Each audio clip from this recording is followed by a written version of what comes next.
Does he bring you tears of admiration or hot flushes of hatred as one of the most divisive characters of the movie? That's exactly why I find Donald Trump to be such an interesting mirror for better understanding our own mechanisms, how we deal with our insecurities, image, looking for love, trying to get what we think we want in terms of money, power, sex. All great things in the right context, of course, but there are quite a few patterns here that can save us a lot of suffering by seeing. So put on your HD goggles and let's dive under the skin of Donald to see what makes him who he is, why he is the way he is, and how, honestly, he couldn't be any other way. No fault, no blame. It's a not-self game. Let's go. So journalist Tina Brown said about Trump, the right amount of insecurity created this incredible drive for more. Biographer Mark Fisher said his father Fred was a very strong man who repeatedly told Trump, you can't just be a regular guy, you have to go out there and succeed like no one has before, be a killer and a winner. Reminds me of Talladega Nights when Ricky Bobby's dad says, son, if you're not first, you're last. These things always start in the family. And if we look at his profile, he's got the most insecure profile, the 1-3, the first line on the psychological level, always questioning everything, can never be sure of itself or its relationships. And with this wide open G center, no consistent sense of love or self, and this very vulnerable open splenic center, which means they have no consistent sense of feeling good in themselves physically. So there are already many aspects in his chart that make him incredibly insecure naturally and desperate to be loved. So this is a core childhood wound, and he's going to compensate by using this incredible willpower he's got to prove to his father and others that he's worthy of love. Now, I was bullied at school and may have taken it out at home on my siblings, but he was bullied at home and took it out at school. Oh, even teachers were intimidated by him. And when you look at his design, this is a person who is designed to dominate. It's a single definition with 3 motors all connected to each other in a unit of power. And if you understand social dynamics, you can see he's especially here to dominate large groups with these 2 channels which form part of the Wa, this transauric entity that is created when large groups of people come together, and really on the unconscious level we become different. We behave absolutely differently in groups because we're controlled by these invisible fields of chemistry, energetic manipulation. And this channel, the 59-6, it controls the emotional field of a group. So if you have a person with this channel in a large team or organization of people, and they happen to have a problem with another person, soon enough, everybody in that group is going to have a problem with that person. Might not be the same problem, but you meet up with them individually outside of that situation and you'll get along fine with them. But you find yourself in the crowd dominated by this person, and well, it's just absolutely bizarre how we're controlled when we're in groups. And it's not even because of this person. You know, Trump is going to be absolutely different by himself than when he's part of a group.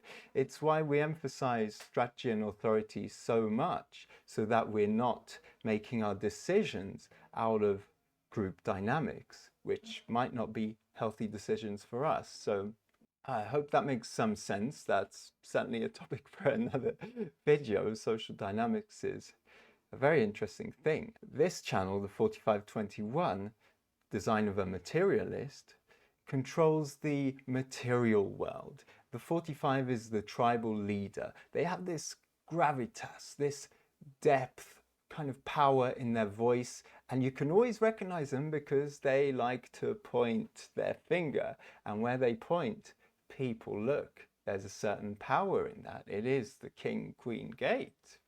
And what it says, it gathers people together, and it says, I have, we have, or we have not. And what do they have that we need, and how can we improve the quality of our life together? And there's another fundamental way that we're controlled in families and tribes genetically, which is that once we become part of one, there's a mechanism by which that group wants to be the best. And this is a survival mechanism. It's absolutely coming out of a fundamental biological fear of having enough resources or not in a world with limited resources, wanting to be the best tribe, the best nation, the best family. Families compare themselves to each other all the time. Hence, MAGA is absolutely a part of his design. It's one thing that we know about tribes. They don't tend to like other tribes.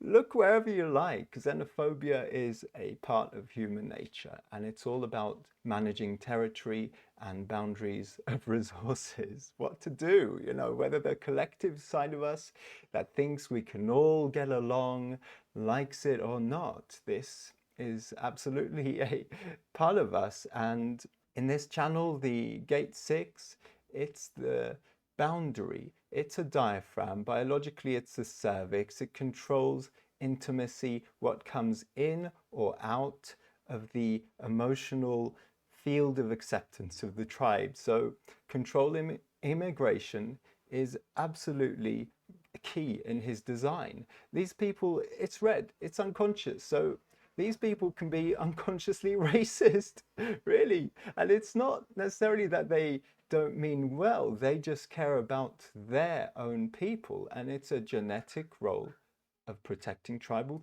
territory, again, based on a fear of not having enough. The future does not belong to globalists. The future belongs to patriots.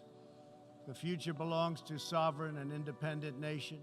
And again, I'm absolutely not saying that I like it or I agree. Look at my sacral. I've got nothing there, no boundaries at all to my energy, which means that I can get taken advantage of. I don't think either extreme is better.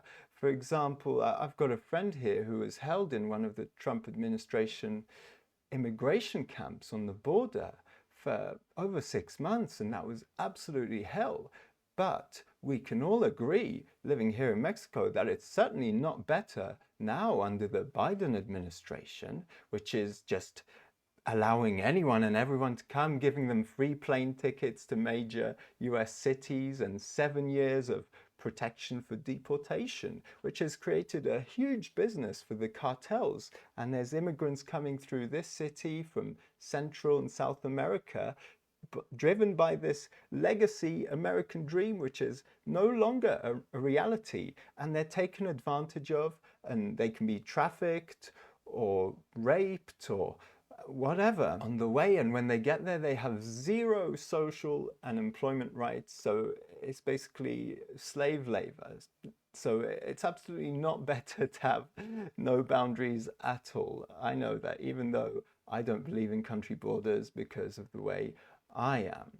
So this is not a moral system. These are just genetic roles for biological survival. And you can't deny that the Trump administration succeeded in resetting the economy and international trade deals in favor of the US. And before the pandemic, they had the lowest inflation and highest employment rates for decades. And the thing about tribes is, when a leader does something to support the tribe never abandons their own unless there's some kind of betrayal. But Trump has said he could do anything. He could shoot somebody on Fifth Avenue and his people would still support him. And as I mentioned in my video on Biden, he doesn't have any of this kind of tribal authority. Now, having all of these aspects, managing territory, immigration, resources, all in one person. It's quite a lot to deal with. These tend to work much better as a team. For example, the money line. The 45 is traditionally the owner who has the territory and the resources and gives them to the 21, the treasurer, the advisor, the financial controller, who is in charge of managing those resources using this iron willpower coming from the heart center. I've got the 45, so I can have things, I can be the voice, I can provide equipment to a project, but because we want to be what we're not, I also have always tended to want to have the control, the 21. And of course, that's caused me a lot of stress, obsessive compulsive disorders as a child, and as I explained in my video on the price of inner authority, when I had money and I tried to control it, I just lost it all. Because I'm not meant for that. That's why surrender is such an important theme for me, because when I learned to let go of trying to control things myself all the time, everything in my life got easier. It's about me recognizing who is good at being in control and helping me with that. My son has the 21, and they're here to manage things. They've got the discipline for that. But in the not self, they want to own everything. They're here to manage it and then hand it back, not hold on to it. That's the only problem with control, holding on to it. And we need both working harmoniously in their correct places. But if you have both of those two aspects in you, all the pressure of running both sides of a business is on you, and you're always dealing with the material world. It's a design of a materialist, and there's no respite from this. Their whole life is a material process. And as D'Antonio said, Trump's challenge is to keep it all going, to find more and more ways to define himself as a winner or a success constantly. There's no rest in that. And the energy for this is all coming from the 21, this iron discipline. And Trump got on quite well in military boarding school because discipline is a huge part of him.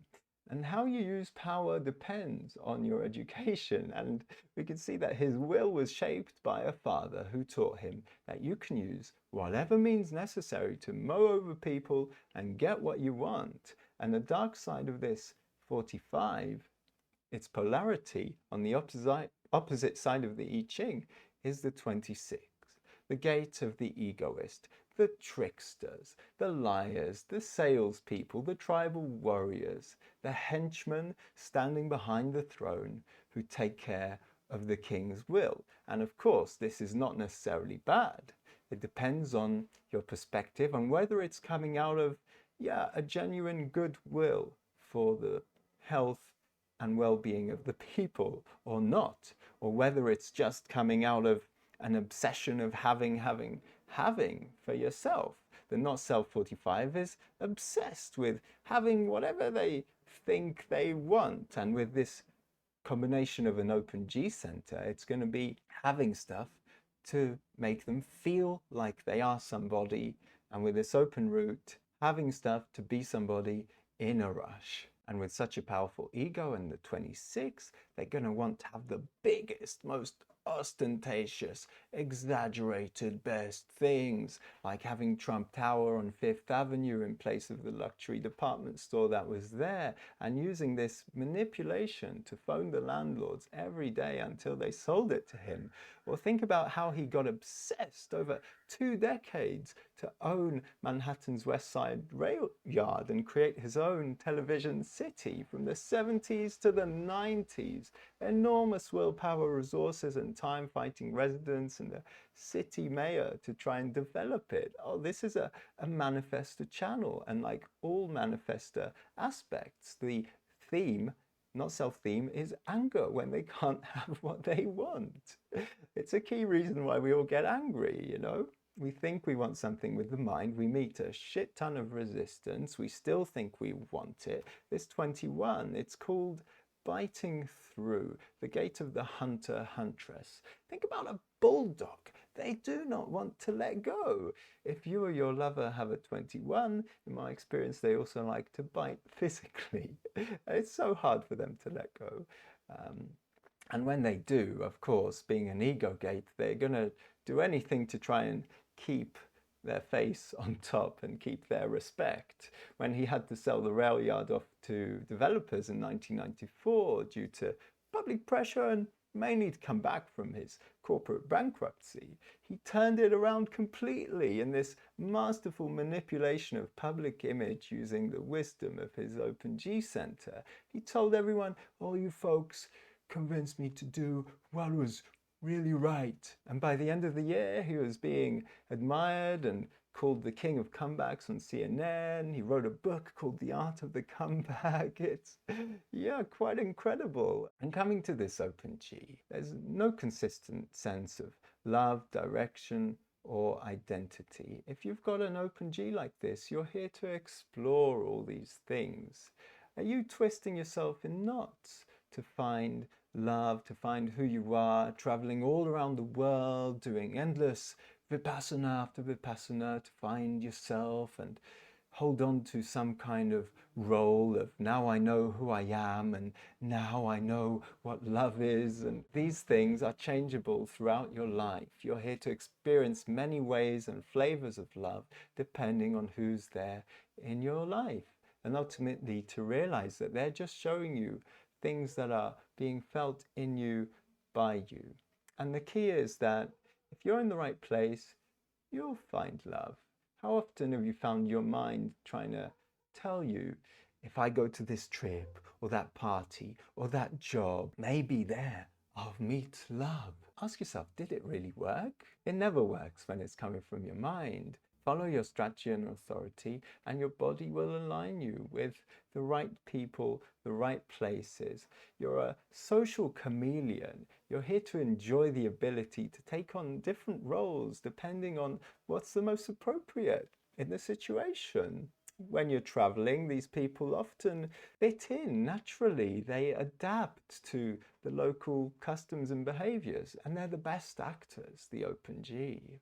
And Trump is able to use this to adapt his behavioral identity and relate with such diverse groups of people, from the mega rich to the mega poor. I think about my brother Dan, who's got a completely OpenG center, and all the way through school he had all these very diverse groups of friends, the cool kids, the nerds, the sporty ones, inviting him to parties because he could get along with all of them. But think about it. If you invited all of your varied friends to one party, they probably wouldn't get along with each other, but you can get along with all of them. And that's a huge benefit. That's one center that I think it would be really fun to have open. I'm not like that at all. I've got a very fixed, strange way of behaving. Anybody with a 10th gate, you can just tell when something's been done by them. They've got their own signature on it. And if I go to a place that I don't fit in, whether it's higher or lower on the social hierarchy, whatever, the wrong bar, the wrong part of town, I just can't pretend. I've got my way of behaving, that's me, and either it works or it doesn't. I'm in the wrong place. But this is a person that creates and molds their behavioral identity. And indeed, he used that to play the media and build this glamorous persona to win business deals and gain publicity. Tina Brown said the press loved him for his loyalty and accessibility. The media and Donald Trump were this perfect marriage, and the baby was Donald Trump, the character, a brand that was larger than himself. Trump, Trump, Trump, Trump, Trump, Trump, Trump, Trump everywhere. How his scene is so important to him in the not self that he even impersonated a fake CFO of his company, John Barron, and called up Jonathan Greenberg, who was making the Forbes 400 richest in America list, and lied about his wealth in order to be higher up on that list, at 26 again. And of course, he achieved the ultimate role in our social hierarchy, President of the United States of America, and how terrible it was for him to lose that role. His whole identity construct up to that point crumbled in that moment. So he's been absolutely ruled by this OpenG. Now, a big part of his image and who he is has always been sexuality. Tina Brown said a surround sound of blonde tones was essential for his look. It was part of his image as a New York real estate developer to always be seen with beautiful girls. And that brings us to this channel, which is unconscious in him. So he doesn't even know why he's driven so much to intimacy. It's the channel of mating, a design focused on reproduction. They can't help it. You know, I don't know if you've ever been with one of these, but it's the most sex you'll ever have. With my completely open sacral in my not self, this was the channel that I was always the most jealous of, because they just ooze sexuality. It's not to do with looks, it's chemistry. I once met a monk whose only channel was this one, Stan, and obviously he is not a celibate monk. And that's not all, because his design sun is in the 36th, the gate of fucking, in the third line, which is about making and breaking and making bonds and relationships all through their life. Now, it can be the same relationship, but they need to take space and make the bond again if there's still room to grow, emotional fertility. These people are always going to have multiple relationships all the way through their life. It's about gaining experience. It's part of this manifested channel of transitoriness, a jack of all trades. This is where the Kama Sutra comes from.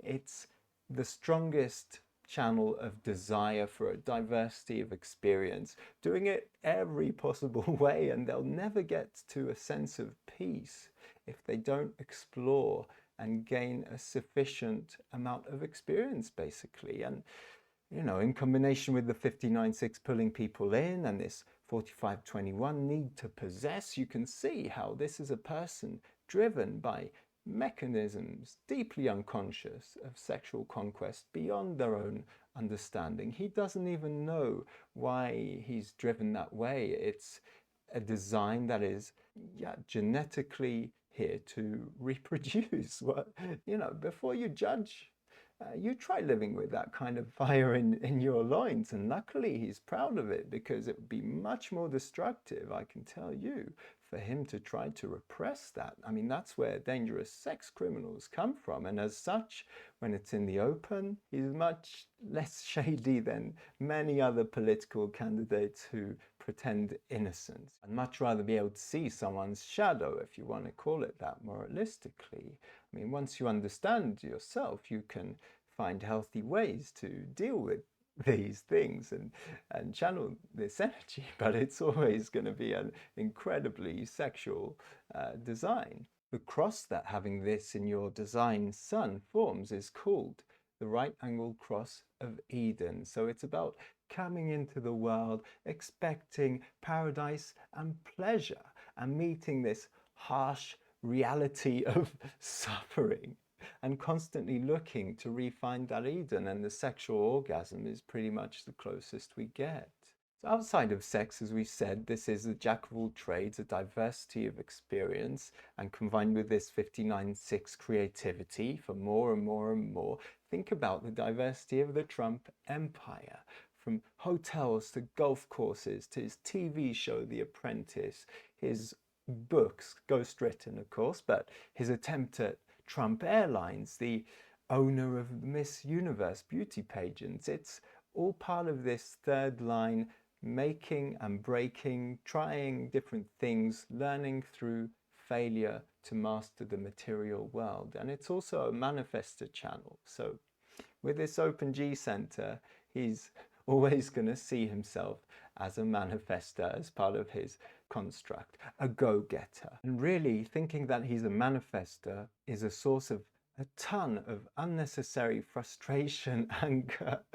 He's a manifesting generator. That's a subtype of generator. So instead of waiting for things to come to him through life and seeing if he responds in the right timing, this is an emotional channel, so it's going to be filtering the right experiences, opportunities, jobs, and people through waiting. If they're still there, once you feel that sense of holistic clarity in your body, then you know they're the right thing for you, and you really do have the energy to keep going with them through till the end. Otherwise, if you're just jumping on impulse because you think you want things and you think that you're a manifester and you can go out and get them yourself, you become this incredibly, as Tony Schwartz's ghostwriter said, incredibly impatient, impulsive, and very short attention span. Emotional people not waiting and thinking they're manifestors when they're not create these waves, tidal waves of chaos and destruction as they move through their life, instead of the beauty and transformation and creativity that happens when they slow down. And of course, they meet much less resistance. But like most people, his modus operandi is that life is a fight to the death to win against resistance. It's how most people live. Imagine no resistance. That's only something that you can begin to experience once you surrender to strategy and authority. And it feels very strange to begin with. It feels bizarre because life just flows along. If there's one philosophy that human design is the closest to, it would be Taoism, the way of water, the path of least resistance. So, you know, if you're a generator with a manifested channel, it doesn't mean that you can't manifest, but it works smoothly when it comes out of your strategy of waiting to respond to what comes to you. And when you respond, moving, creating, manifesting out of there is going to have so much more power and ease and lead to satisfaction compared to the frustration and anger of a mentally led life. Usually with age, as the emotional waves get a little bit more subdued and they have less energy to push through resistance, these people mature a bit. But now, speaking about age, he's 78 years old and he's running for president again. A mere projector like me would be on their way to a retirement home. And this is another incredible benefit of the 1-3 profile, in contrast to the insecurity of the first line, the third line body designed to go through all this trial and error and failure in order to master the material plane. It has to have the resilience to be able to fall and get back up again and again and again and again. And they're the strongest, most resilient bodies, built like Sherman tanks, like my friend Richard Beaumont says. And he did an analysis of longevity of all the different types, and manifesting generators live the longest according to that. And with this third line body, incredible. Of course, in the not self, when they don't have such a strong ego and a sense of self-value and self-respect, all that falling over and failure becomes just an incredibly dark pessimism. It's all their mind sees. Similar to my profile, the 1-3, and then they never want to give things a go ever again. But luckily, Trump was taught to just keep going and going and going and remaking and reinventing himself, and that falling over and mistakes are an essential part of the process. They also get into a lot of physical accidents, for better or worse, better avoiding a bullet. I mean, and getting back up right after being shot. How crazy is that? I mean, I think that's also a part of the sometimes stupid lack of fear of the open spleen. They don't necessarily know when it's appropriate to be scared. Whereas if you have a defined spleen, you're always a little bit scared, and it keeps you alert and aware and in your body. And it's healthy. It's part of what makes you feel good with this defined spleen.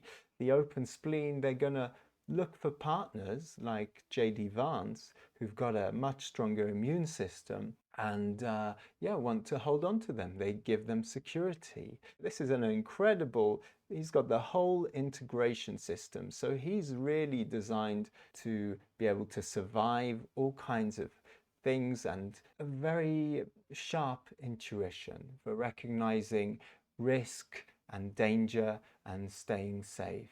And they've got a special relationship here between the 44 the sense of smell, the bullshit detector, and the other side of it, the 26, the trickster, exaggerating its own image. As Jonathan Greenberg of Forbes 400 said, there was so much lying and exaggeration that you didn't know which were lies and which were true. And it's part of Trump's third line process to learn the limits of that, of where the salesperson becomes the charlatan. And this is something that the 44 instinctively recognizes. So there's going to be a love-hate relationship there. It's an electromagnetic connection.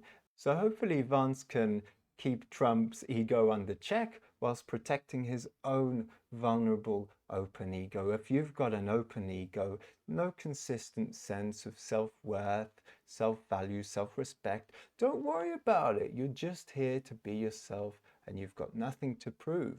But once you find yourself around certain people, whether you know it or not, who have a defined ego center, you're going to take in and amplify that and become even more competitive and egoic than them, and you just won't recognize yourself. So just do your thing without worrying what your mind says about you and what other people think, and recognize that also a healthy defined ego can be very nice to be around. It's certainly something that has saved me, I think, in my third line process, when my mind can get so depressed and nothing ever works the first time or the second time, but I have to keep going. And it's a sort of inbuilt sense of self-respect that's helped me pick myself up.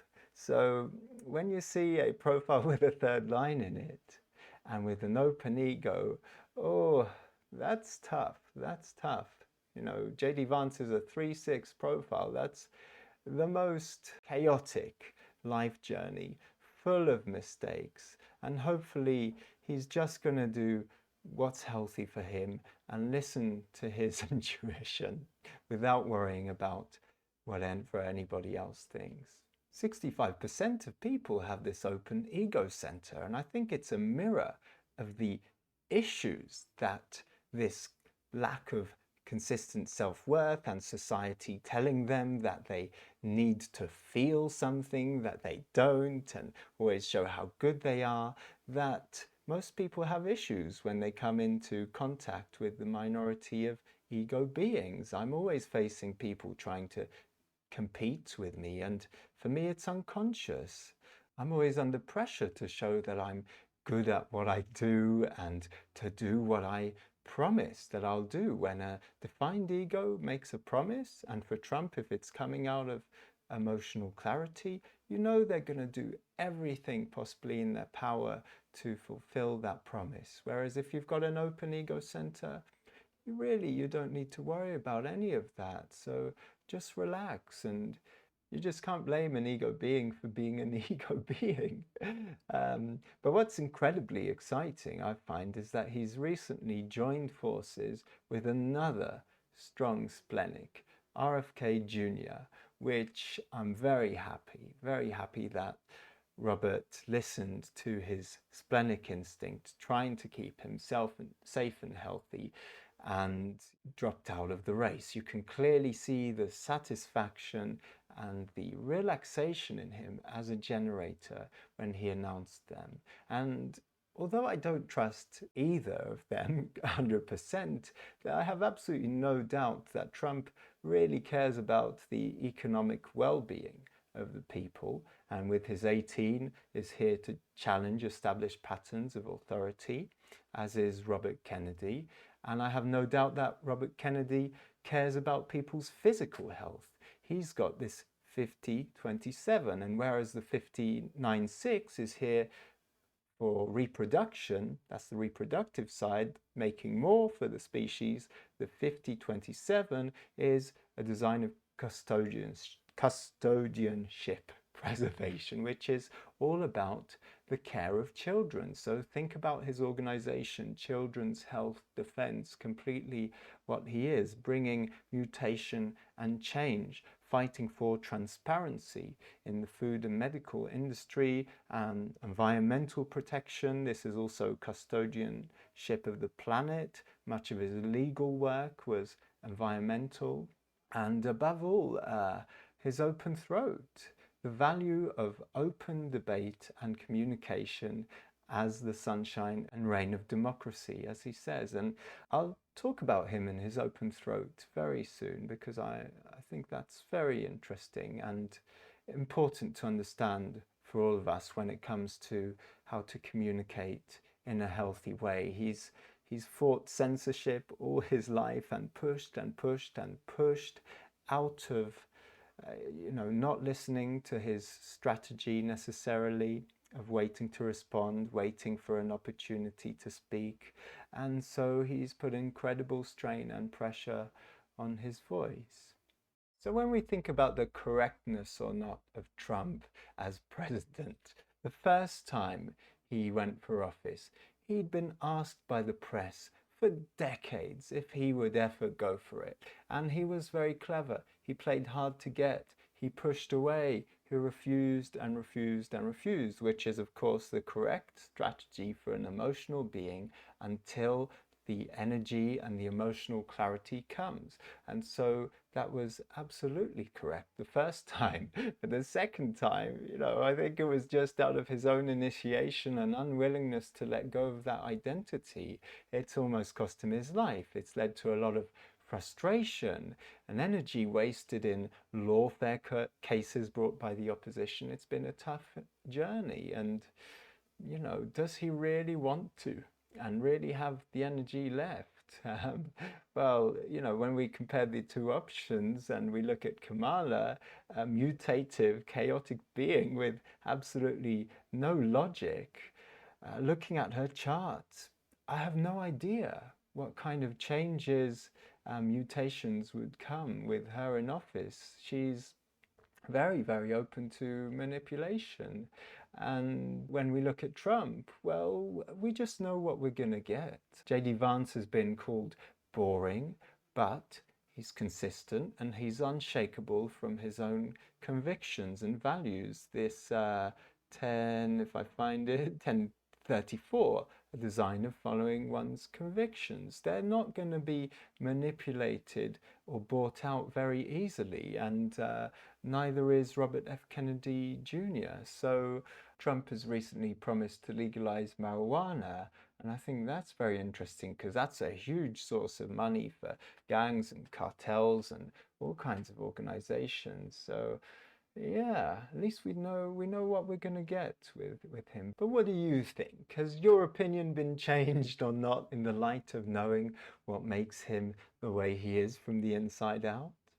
Let me know below. And if you found that useful, please do subscribe and let me know if there's anybody else in particular you'd like to look at. Remember, it's all a show. We're all helpless as we go, driven and manipulated by our own nature, which is why it's so important to understand yourself and the mechanisms that drive you on both the conscious and the unconscious levels, because there's nothing that we can do to change who we are.